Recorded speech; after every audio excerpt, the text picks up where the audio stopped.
things that you really have to keep in mind once you arrive to China is police registration. We can apply for AIM visa, which is business visa. You can apply for QNS visa, which is family reunion visa, X visa, student, or Z visa, work visa. You may be wondering about safety, and as a woman, I'm here to tell you that you don't have anything to worry about. Passengers, whether they are vaccinated or not, don't need quarantine upon arriving to China. Don't expect that everything in China is going to be of bad quality or very cheap. You can find very good quality products here, of course, but you may need to splurge on them a little bit.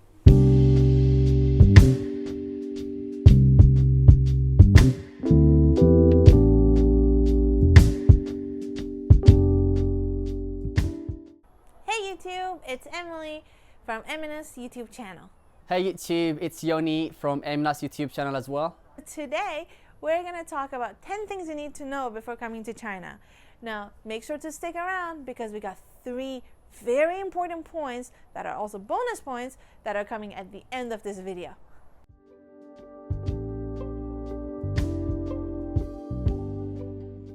One of the things that you really have to keep in mind once you arrive to China is police registration. The moment you arrive to China, you need to register yourself at the nearest police station within the first 24 hours. Now, you have to do the same thing once you go to any other city, whether you're going to stay at a hotel or at a friend's house.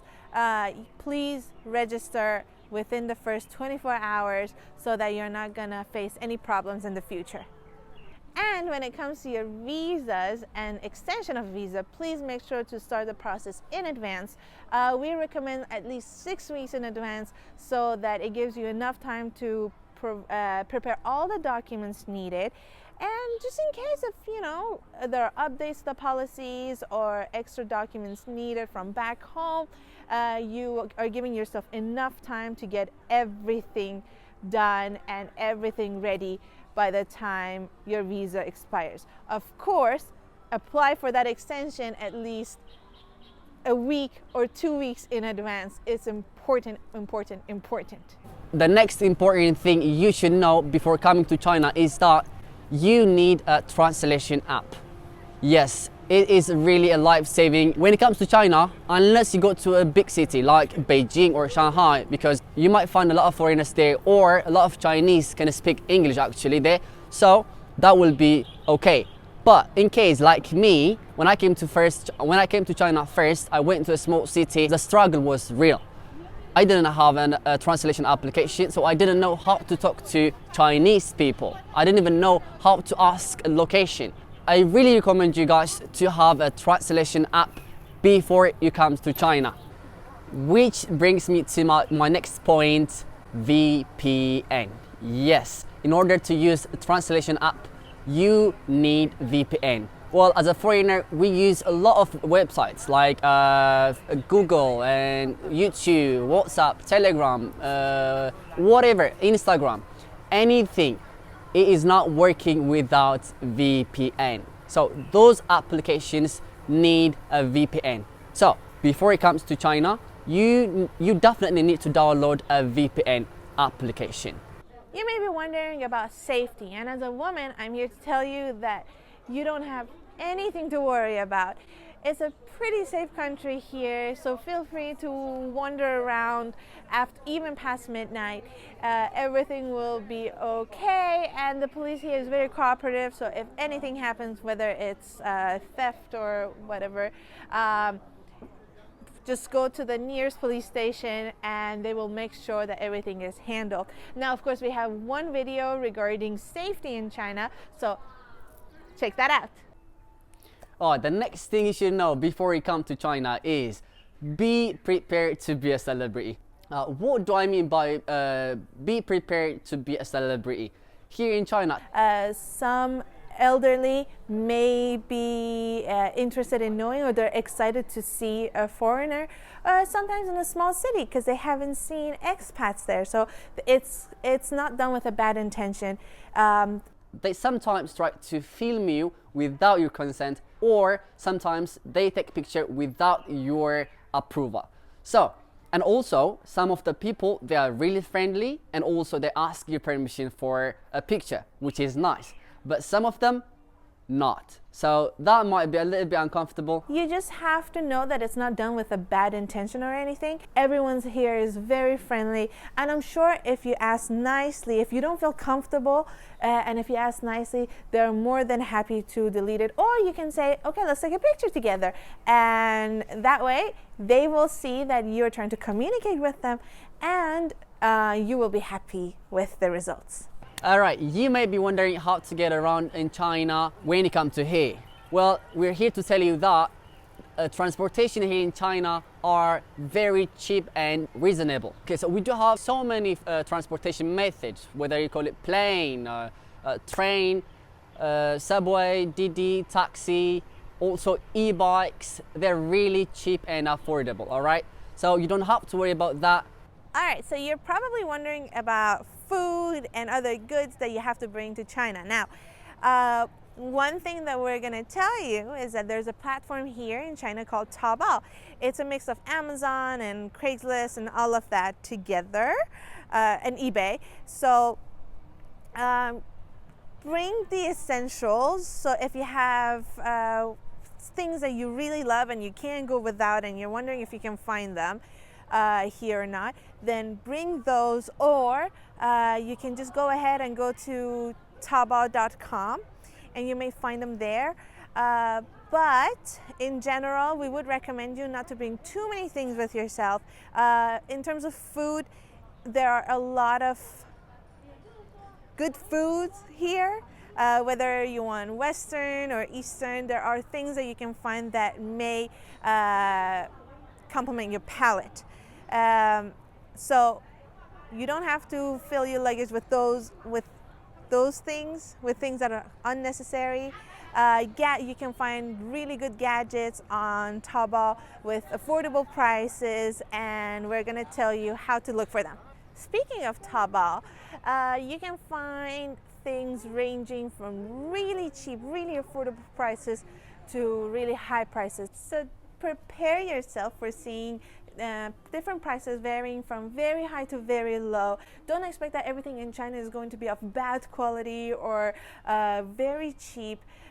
You can find very good quality products here, of course, but you may need to splurge on them a little bit. So it's important for you to know, one, what you're looking for. There are certain keywords that you need to use, which once you get into WeChat and join different group chats, I'm sure a lot of people can help you out with the correct wording for the items that you're looking for. But in general, you can find really affordable things. Of course, China is mostly, in most places, is known for items that are on the cheaper side, but I hope you're not going to be surprised when you see things that are quite expensive here. Of course, everything has a different quality depending on the price. You can find things that are good quality also with a more affordable price. You can see reviews on the product.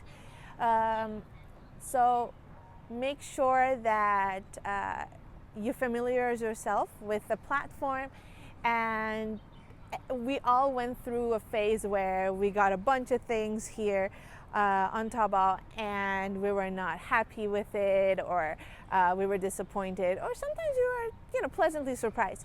So keep an open mind. You can always return items. You can talk to the sellers. I personally think the next thing you should know before you come to China is that please make sure to know basic Chinese language. Yeah, that will definitely help you in case you need something, or to communicate with the Chinese people, at least something like hello, hi, how are you? In China, we don't really use cash. We use two platforms. We mostly use two platforms called Alipay and WeChat. On both platforms, you can pay at restaurants, order Uber, or pay for food. You can even shop on Taobao, any online shopping, or anything that you need to pay for, electricity, fees, paying for your house rent, everything can be done through Alipay or WeChat Pay. Actually, it's mostly preferred by people here, by every business here, for you to pay using those two platforms. Now, we do recommend you to carry a little bit of cash with you, nothing exceeding 200 to 300 RMB, just in case if you need to go through authorization, or for some reason you run out of battery or whatever, so that you're not going to be stuck in a place. But usually that's the most preferred method of payment. Of course, there's also online banking. Your bank, whether you're using Bank of China, ICBC, or any other bank here, have their own app, and you can use a Union Pay app. So the options are many, and you can choose whichever that suits you better. Of course, the main two ones are still Alipay and WeChat. Now, you may be worried about being able to use your MasterCard or Visa card here. Good news is you can use them at any ATM in China. Well, almost every ATM in China. There is a sign on top of ATMs that say which cards are acceptable in that. You can withdraw cash. You may not be able to purchase anything at the stores, but you can withdraw cash. Now, do we recommend that? Not really, because the transaction fee and tax is going to be high, and you may end up losing quite a bit.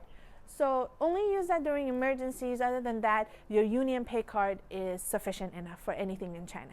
As for tipping, whenever you go or whatever service you use, tipping is not mandatory. But maybe some people or some staff member, they might appreciate your generosity.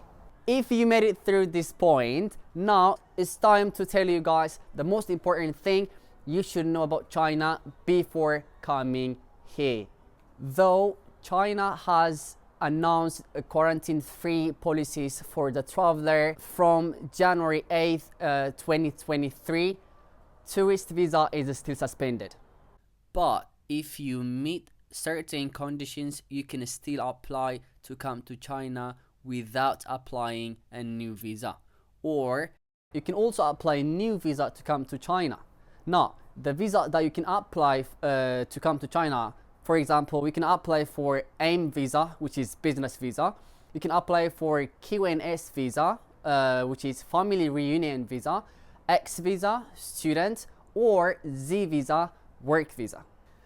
As I said before, the Chinese government now announced the free visa policies, but as for detailed visa information and application, please make sure to ask the nearest Chinese embassy in your country. Bonus number 2. From January 8th, 2023, passengers, whether they are vaccinated or not, don't need quarantine upon arriving to China. This brings me to the third bonus we want to share with you guys. If there's no quarantine, then what? What else we need to know? Well, I say you definitely need 48 hours PCR test. Well, here is the thing. I've seen on the social media that they say some countries, they don't need PCR test at all. But I've met people who were asked when they come to China. So I say better safe than sorry. Get your PCR test or self-antigen test and come to China. Everybody happy. Or make sure to contact your airlines before you come to China.